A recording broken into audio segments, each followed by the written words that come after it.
From PRASANTHI, Bangalore, and Puttaparthi, India, a special Souljourns preview video, January 2013. Look at this little girl. So she was here. She had surgery maybe several days ago, and now she's in recovery.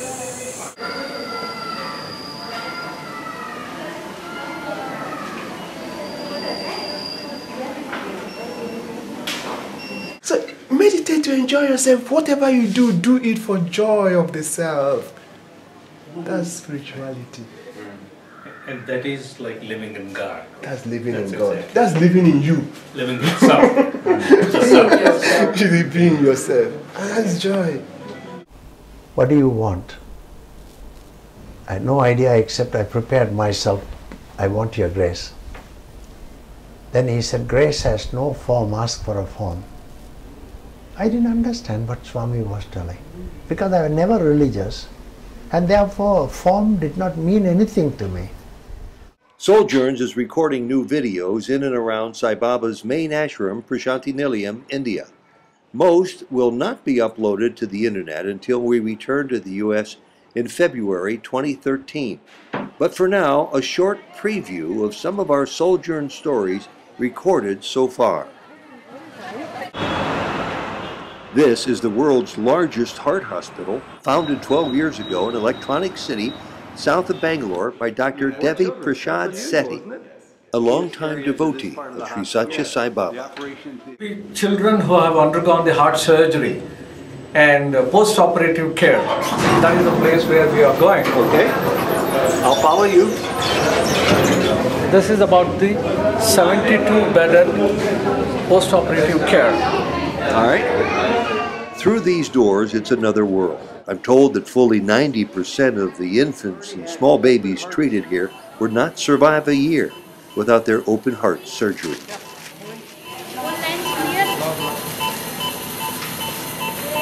Oh my goodness, it is huge. I'm just seeing on both sides of the aisle here. Yeah. Many people. May I just walk in? The children. May I walk in? Yeah, you can. This must be a very young little girl. Yeah, this is, I'll tell you. You do the largest number of heart surgeries on children compared to anybody else in the city or where? Nowhere in the world that many children are being operated in a day.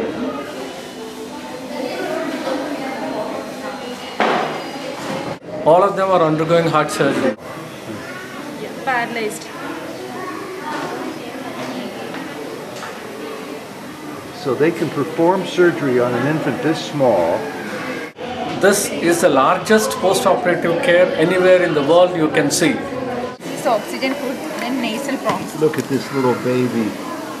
Look at this little baby. They're aware and they're awake and they can smile, I think, too. There are no parents here for them. She looks to be very peaceful. Yeah. She looks very young, and she looks like she's sleeping well after her surgery. And you're telling me that there are no parents up here, just the nurses and the doctors who care for these children.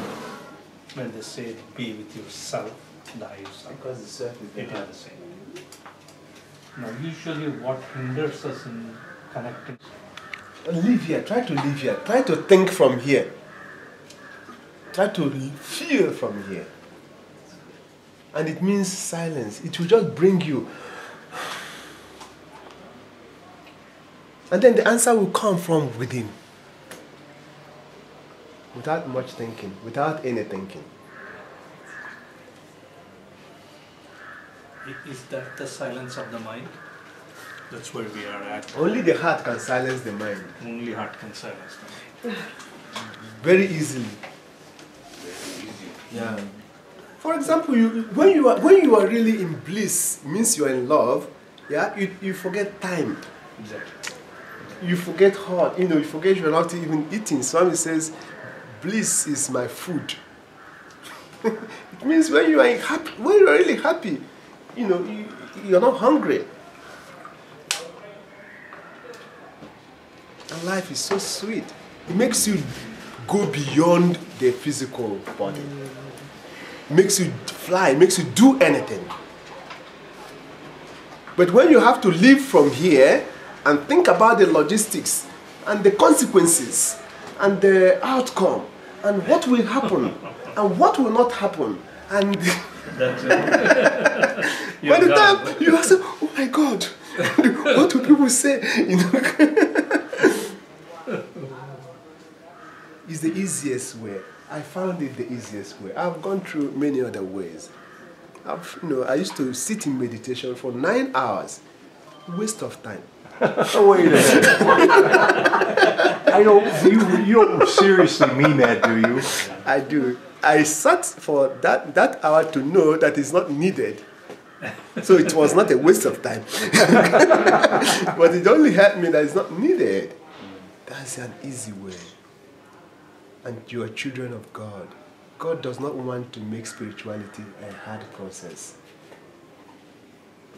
You know, you have to sit in the Himalayas for 24 years, yeah? Like that. Before you scare everyone. So please go with your realization. But you are realized already. You are God already. You are that which you are looking for. And once you live in that awareness, that's all that is required. Then initially it's hard for you to enter into that awareness. But gradually it will become difficult for you to get out of that awareness. Right. So I asked one of the students before giving darshan, who are you? And mind, yeah? Swami, I'm God.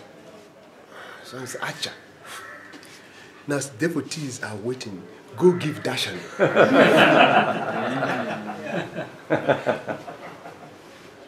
Swami meant what he said. Go give darshan. But the child does not believe that truly he is God. We don't believe it. We don't believe ourselves.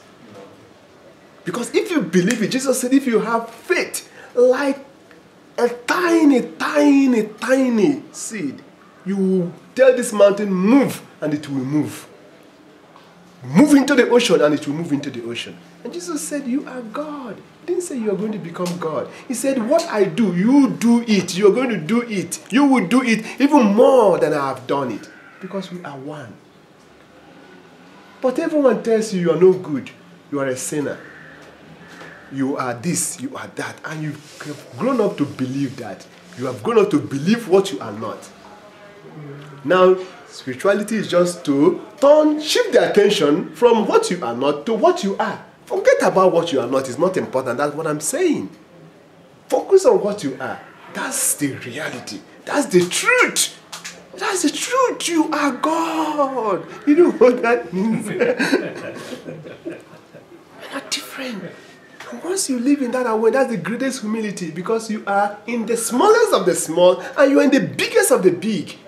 You are not inferior, you are not superior, because you are everything. That's how the mind can die. But if you think you are going to kill the mind, you are using the mind to kill the mind. Could you imagine the contradiction? The police is looking for itself. A thief has put on the police uniform looking for the thief. Yeah? Tell me how he's going to find it. Does this mean Father Charles doesn't meditate at all? If you meditate to enjoy yourself. That's what I'm saying. Okay. Don't meditate to get realized. Otherwise, you are putting yourself out of yourself, and it's difficult. See, Bhagavan Ramana says, you learn everything, and then you finally have to unlearn everything, you know, get rid of everything.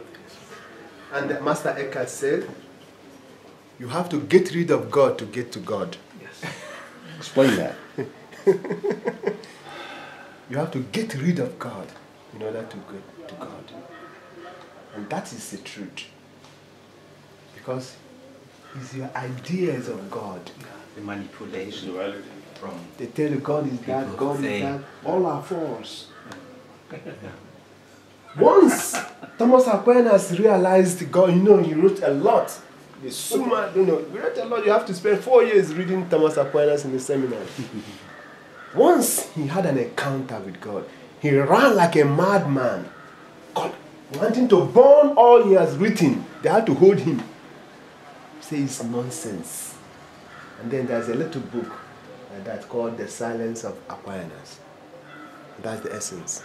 Once you experience silence, you discover that all this has just a little wave from the womb of silence, and it dies in the womb of silence. Silence is everything. Silence is the heart. Is energy. Silence is not nothingness. Silence is beyond nothingness and somethingness. You are silence.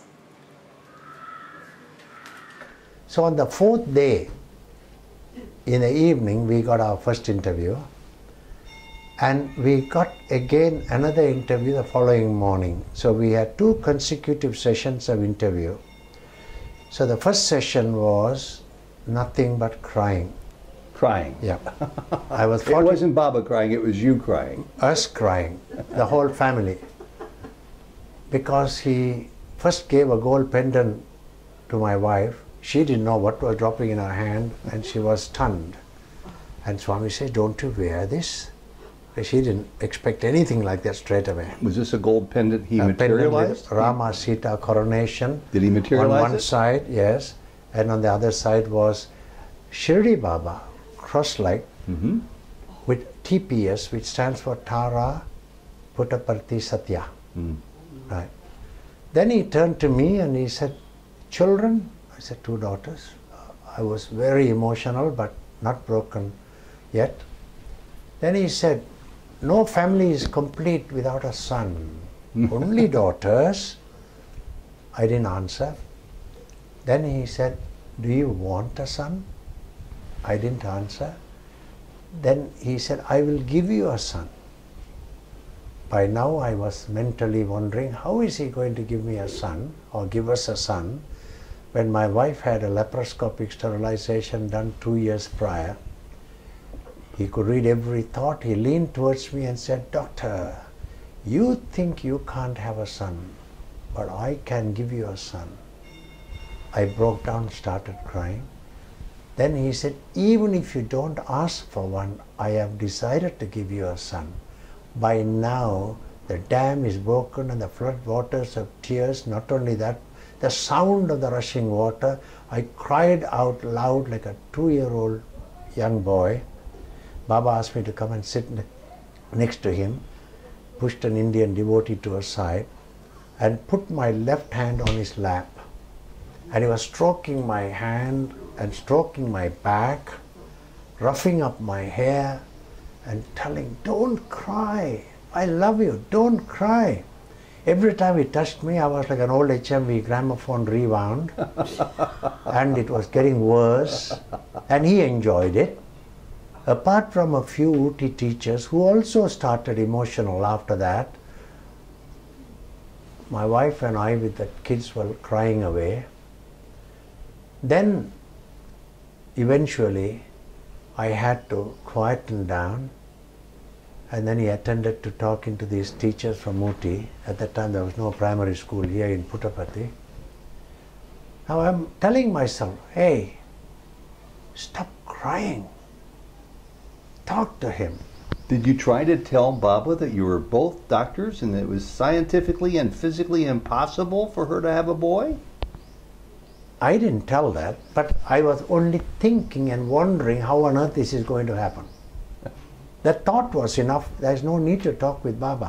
That is why he responded to me, said, "Doctor, you may think you can't have a son, but I can give you a son." So what happened?